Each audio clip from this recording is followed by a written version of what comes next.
ഇങ്ങനെ ഇങ്ങനെ ചെയ്ത് ചെയ്ത് ഇപ്പൊ ചൂൺ മീനെടുക്കുന്നതാണ്.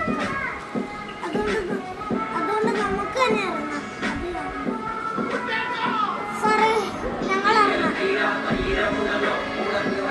നീ ഇറങ്ങിയില്ലെങ്കിൽ ഞാൻ